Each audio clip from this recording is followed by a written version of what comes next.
오늘 아침에 보실 하나님의 말씀은 창세기 13장 12절 말씀입니다.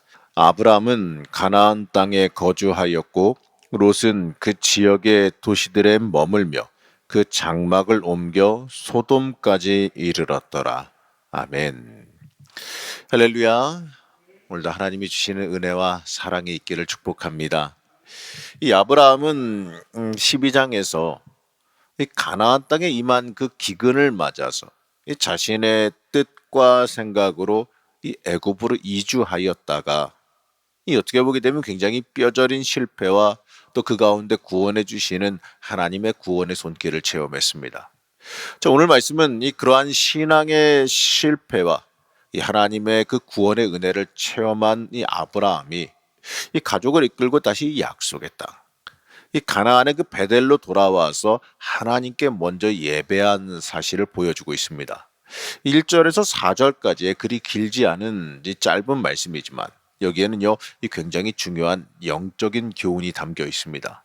먼저 1절을 보게 되면 이 아브라함은 애굽에서 이 자신의 잘못을 깨닫자마자 이 바로 자신의 가족들을 이끌고 애굽에서 나왔습니다.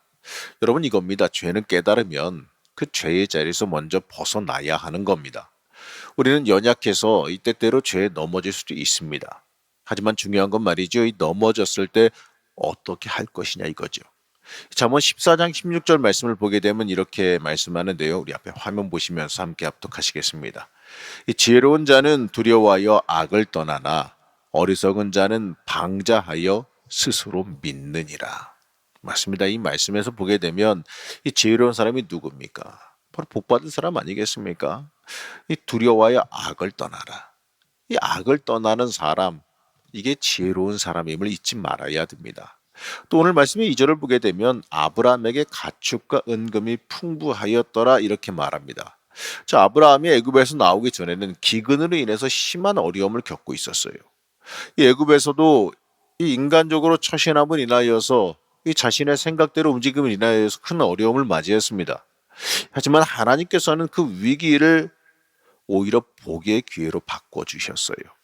우리는 자신의 백성의 위기를 복의 기회로 바꿔놓는 하나님의 모습을 여기서 발견할 수가 있습니다.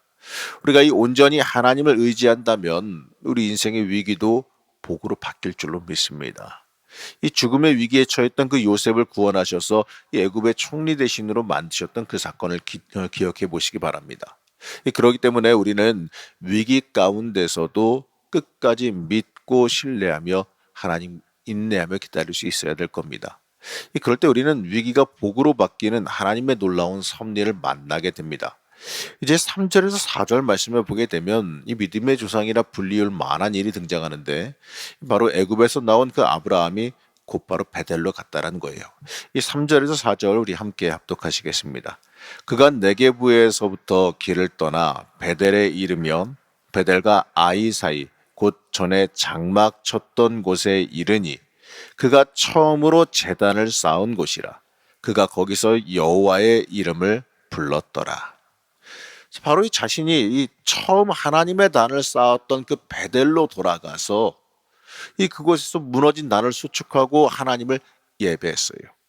바로 이 하나님과 소통이 끊어진 것, 이 자신이 전적으로 하나님을 믿고 선택하지 못한 것을 다시 돌이키는 상징과도 같은 일입니다. 여러분, 이건 우리도 본받아야 되는 모습이에요. 우린 연약하여서 인생길을 걸어가면서 이때때로 넘어지고 실패할 수도 있습니다. 하지만 실패하느냐 마느냐 이건 중요한 일이 아니에요. 그 순간에 어떻게 할 것이냐가 더 중요합니다. 이 고난의 자리에서 실패의 자리에서 이 아브라함과 같이 다시 일어나서 하나님과의 관계를 회복하는 모습, 하나님께로 전적으로 돌아가려고 하는 그 모습이 우리에게 있어야 됩니다. 이러한 이 영적인 회복은 이 실패와 절망 사이에서 다시금 우리를 일어나게 만들어줘요. 이제 이어지는 이 말씀은 이 아브라함과 조카 롯이 이 서로 떠나 분가하게 되는 이야기가 나옵니다. 이 아브라함과 롯은 가나안에 이주한 뒤에 이 하나님께서 계속 복을 주셔서 큰 규모로 성장했어요. 이 전에는 규모가 작아서 서로 연합해서 서로가 서로를 지켜줘야 했지만 지금 이 가나안 땅에 이 목초지에 목초지와 물이 풍부하지 못함을 인해서 한마디로 이 가축 키울 그 양식이 부족해서 서로 대립과 갈등이 발생하기 시작해요. 한마디로 땅이 좁아졌다는 얘기예요. 자, 여기까지의 사실로 보게 되면 그냥 뭐 별 문제 없이 그냥 당연한 일처럼 보여요. 물론 성경에서도요, 아브라함과 롯이 갈라서는 것에 대해서 별다른 언급도 없습니다. 오히려 갈라졌다기보다는 그것보다 서로 간에 이제 어디로 가서 머물 거냐, 이 머물 곳을 그들이 어떠한 기준으로 정했느냐에 더 관심이 성경은 초점 맞춰져 있습니다. 저 오늘 본문과 다음 나올 그 말씀들에 의해 보게 되면 말이죠. 이 아브라함은 하나님과의 언약을 더 굳건히 함으로 더 큰 복으로 창대해졌습니다. 그리고 이 롯은 이 세속적인 관심에 휩쓸려서 이 하나님의 복에서 점점 더 멀어지는 이 비참한 최후를 겪게 되는 걸 보게 됩니다. 아브라함이 먼저 롯에게 분가를 제의하고 또 그 다음에 선택의 우선권도 양보합니다. 이 아브라함의 그 유목 시기에 목초지를 선택하는 건 어찌 보게 되면 이 생존과 성공을 좌우하는 아주 중요한 일이었어요. 그럼에도 아브라함은 이 선택권을 자신을 따라온 조카 롯에게 줍니다. 아브라함은요, 롯의 보호자이자 또 어떻게 보면 숙부였기 때문에 이 자신이 먼저 더 좋은 땅을 차지할 권리와 힘도 있었어요. 하지만 그렇게 하지 않아요. 여러분, 이렇게 양보하는 건 쉬운 일이 아니죠. 바로 아브라함은 화평을 위해서 희생하는 것을 알았기 때문에 가능한 겁니다. 그리고 더 중요한 건요, 이 12장의 경험에서 땅의 좋고 나쁨이 중요한 게 아니라 하나님에 대한 순종과 하나님의 그 복주심만이 그 인생의 성공과 실패를 결정한다는 걸 너무나도 잘 알았기 때문에 그렇습니다. 사실 이 조건이나 이 세상의 흐름보다도 중요한 건요, 하나님께서 문을 열어주시느냐 그렇지 않느냐에 그 인생이 달려있다는 거예요. 그것이 하나님이 복 주실 만한 것인지 아닌지 이게 중요한 거죠. 10절 말씀은 롯이 자신이 갈 땅을 고를 기준을 말합니다. 롯은 눈을 들어서 요단 들을 바라봤어요. 근데 이건 결론적으로 잘못된 판단이었습니다. 이 눈을 들어서 사람의 기준, 이 세상의 조건으로 판단했을 때 그 요단이라고 하는 그 지역은요, 물이 넉넉했고 그 여호와의 동산처럼 아름답고 푸르러 보였어요. 이 사실 인간적인 세속적인 기준은 풍요로운 곳이고 아주 좋은 곳이 맞겠죠. 하지만 이 성경은 함축적으로 13절에서 뭐라고 말하냐면 소돔 사람은 여호와 앞에 악하며 큰 죄인이었더라. 이러한 말로 그곳이 죄악으로 물든 곳이라는 것을 강조해서 말해줍니다. 아마도 이 조카 롯이 이 자기가 머물 땅을 고를 때 그때도요, 그 땅은 죄악이 만연한 땅이었을 거예요. 하지만 그럼에도 물질에 대한 욕심으로 그 땅을 고르게 된 겁니다. 그 결과가 어떨까요? 육신의 안목의 기준을 따라 자신의 눈에 보기에 좋아 보이는 곳, 세상적인 유익이 있는 곳을 따라간 그 결과가 어떻습니까? 가나안 전쟁 때 가나안 북부 원정군의 포로가 되기도 했고요. 그리고 15년 뒤에 이 소돔성이 멸망할 때, 이 소돔과 고모라가 멸망할 때 롯은 어떻게 됐습니까? 롯의 아내는 이 두고 온 이 재물의 미련을 두다가 뒤돌아지 말랐는데 뒤돌아보다가 소금기둥이 돼버렸어요. 그리고 이 롯은요, 간신히 자신의 목숨을 건져서 이 두 딸과 결국에는 안 좋은 일을 통해서 후손을 남기면서 굴 속에서 숨어 살다가 죽어야 됐습니다. 이 사실에서 우리가 바라볼 게 뭡니까? 여러분, 우리의 인생길은요, 내가 골라도 이루시는 분은 하나님이시라는 것을 잊지 말아야 되는 거예요. 그렇기 때문에 우리의 앞길은요, 하나님 중심으로 정해야 됩니다. 이 하나님의 인도하심과 하나님의 섭리를 따라갈 줄 알아야 돼요. 하나님이 나에게 원하시는 길이 뭐냐? 하나님께서 나를 어디로 인도하시느냐? 이거를 먼저 바라볼 줄 알아야 한다는 겁니다. 이제 14절에서 18절까지는요, 이 롯이 떠나간 뒤에 아브라함의 이야기를 다룹니다. 롯이 떠난 뒤에 하나님은 아브라함에게 나타나셨어요. 그리고 다시 한번 아브라함에게 주셨던 언약을 기억시켜 주십니다. 14절에서 15절 말씀 우리 함께 보시겠습니다.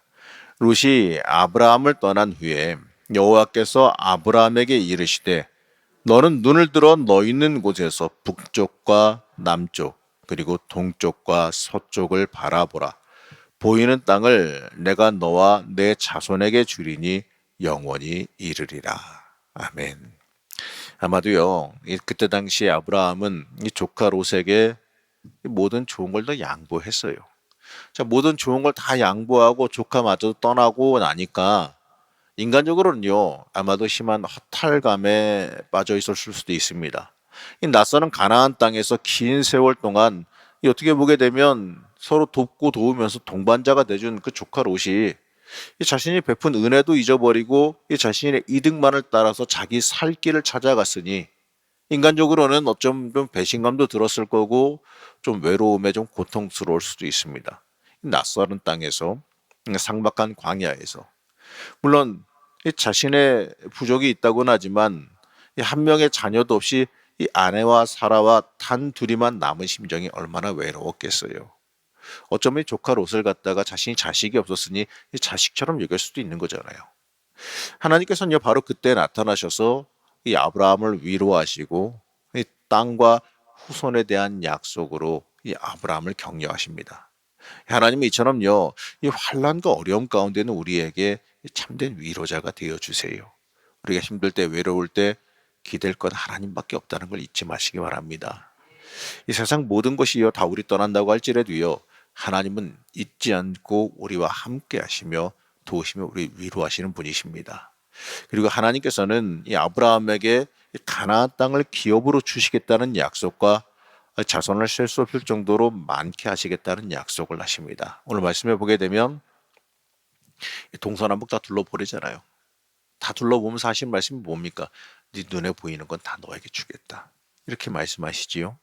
거기다가 오늘 말씀에서 보게 되면 내가 주리니 내가 무엇을 하리니 이러한 말이 무려 3번이나 연속적으로 반복되고 있어요. 이거는 하나님께서 친히 주겠다, 이루어 주시겠다, 친히 하시겠다라는 하나님의 전적인 약속이기도 합니다. 그러나 인간적인 기준을 보게 되면 이 하나님이 주신다는 그 땅과 자손에 대한 언약은 이 인간적인 기준과 사람의 눈만 가지고 본다면 믿기가 어렵겠지요. 하지만 이 아브라함은 하나님의 그 언약의 말씀을 붙들고 자신을 지금까지 이끄셨던 하나님께 경배의 단을 쌓아 올립니다. 오늘 18절 말씀에서 보게 되면 헤브론 이 마므레 상스리 수풀에 이르러 거기에 거하면서 여호와를 위해 희생 제사를 드리며 하나님께 감사하는 모습을 보입니다. 이 아브라함은 자신이 여전히 이 자녀가 없어도 민족을 만들어 주시리라는 그 하나님을 여전히 믿고 신뢰했고 이 땅에 대한 약속도 믿고 신뢰했습니다. 여러분 그 결과가 어떻지요? 우리도 알다시피 하나님의 약속하심이 이 결국에는 이루어지고 성취됩니다. 이 하나님의 약속을 신뢰하고 믿는 사람은 그대로 이루어질 뿐만 아니라 육과 영적으로도 하나님이 복 주심을 우리가 바라볼 수 있어야 됩니다. 우리는요 나를 향한 하나님의 음성, 하나님의 계획에 전적으로 순종하며 따를 수 있어야 돼요. 우리의 성도의 삶은 이 세상 사람들의 삶과는 달라요. 이 세상의 이득의 관점에서 바라보는 인생이 아니라는 겁니다. 그 중에 하나가 뭐냐면 이 절망과 위기 가운데서도 이 소망과 용기를 가질 수 있다는 사실이 다릅니다. 이 참된 위로자 되시는 하나님께서 여러분들을 위로하고 새 힘과 새 미래, 새 능력을 주시기 때문에 그렇습니다. 여러분 이 땅 살면서요 우리가 낙심할 필요가 없는 게 뭐냐면 하나님께서 나와 함께 하시기 때문에 그렇습니다. 이 거친 세상에서 때때로 힘들고 실패하더라도 낙심하고 낙담하지 말아야 될 건 이 하나님 의지하며 나에게 약속된 하나님을 바라보며 승리의 삶을 살아갈 수 있는 주의 자녀가 바로 우리들이기 때문에 그렇습니다. 그렇기 때문에 여러분 근심 걱정하지 마시고 하나님 앞에 나와서 엎드리시길 부탁드립니다. 그러니까 하나님께 나와서 엎드리면 해결됨을 믿으시기 바래요. 우리가 인간적인 능력으로 내 힘과 능력으로 다 해결할 수 있겠습니까? 내가 그거 붙잡고 백날 고민하고 백날 애쓰고 백날 신경 쓴다 그래서 아무리 계산한다 그래서 그 일이 해결되고 이루어지겠어요? 내가 할 수는 없는 거예요. 우리는 그럴 때일수록 더더욱 하나님 앞에 나와서 엎드릴 줄 알아야 돼요. 성경은 누누이 우리에게 말씀해 줍니다. 어렵고 힘든 가운데 내가 붙잡고 애쓸 것이 아니라 하나님 앞에 나오면 해결된다. 이걸 우리에게 누누이 알려주고 있어요. 고난과 어려움과 아픔 중에서도 하나님 앞에 나와 엎드릴 때 하나님이 역사하셨습니다. 히스기 왕이 하나님 앞에 놔서 엎드렸을 때에 그 대적들로부터 하나님의 역사가 일어나서 노임받게 되는 일이 발생하는 걸 우리가 잊지 말아야 돼요. 우리 인생도 마찬가지입니다. 하나님 앞에 엎드리면 해결됨을 믿으시기 바랍니다. 이 아브라함이 하나님께 내어 맡기며 살아갔듯이 하나님께 가장 우선적으로 와서 기도하고 예배하는 걸 우선으로 삼고 살아갔듯이 그의 인생은 하나님이 함께 동행하시며 책임지는 인생이 되어졌듯이 우리 인생도 그러해야 된다는 거예요. 하나님 앞에 나오고 하나님 앞에 엎드려 예배하고 하나님 앞에 엎드려 기도할 때 내가 생각지도 못하게 모든 것이 풀려가는 역사를 경험하게 될 줄로 믿습니다. 오늘도 하나님 앞에 엎드릴 때 하나님의 역사, 성령의 충만함이 있을 줄로 믿습니다. 또 하나님 앞에 기도할 때 여러분 의심하지 말고 하나님 해결해 주십시오. 하나님밖에 없습니다. 하나님 앞에 간절히 부르짖으시는 여러분들 되시길 축복합니다. 부르짖을 때 응답될 줄로 믿습니다. 잠깐 기도하겠습니다. 우리를 사랑하시고 인도하여 주시는 하나님, 우리의 인생 속에서 이 세상의 기준이 내 인생의 푯대가 되지 않게 하여 주시고 오직 하나님만이 내 인생의 푯대가 되게 허락하여 주시옵소서. 우리가 가야 될 그 길, 그 복된 길을 걸어가게 하여 주옵시고 하나님을 내 인생의 참된 주인으로 삼고 고백하며 살아가는 삶을 살게 하여 주시옵소서. 또 하나님이 고난과 어려움이 다가올지라도 낭망하고 좌절할 것이 아니라 우리를 도우시고 회복시켜 주시는 하나님의 손길을 바라보게 허락하여 주시옵소서. 나를 사랑하시며 나를 온전히 지키시고 나를 회복시키기 원하시는 그 하나님의 손길을 붙잡고 날마다 하나님 보시기에 합당한 삶을 살아가며 합격받는 사람이 될 수 있도록 성령 하나님께서 친히 역사하여 주시고 우리를 보호하고 지켜주시옵소서. 하나님 오늘 시간도 기도할 때에 성령 충만함을 허락하여 주옵시고 또 그로 인하여서 하나님의 놀라운 역사가 우리의 삶 가운데 충만하게 있기를 소원하며 또 오늘 기도할 때 하나님의 역사가 있기를 원하며 거룩하고 존귀하신 예수님의 이름으로 기도드렸습니다. 아멘.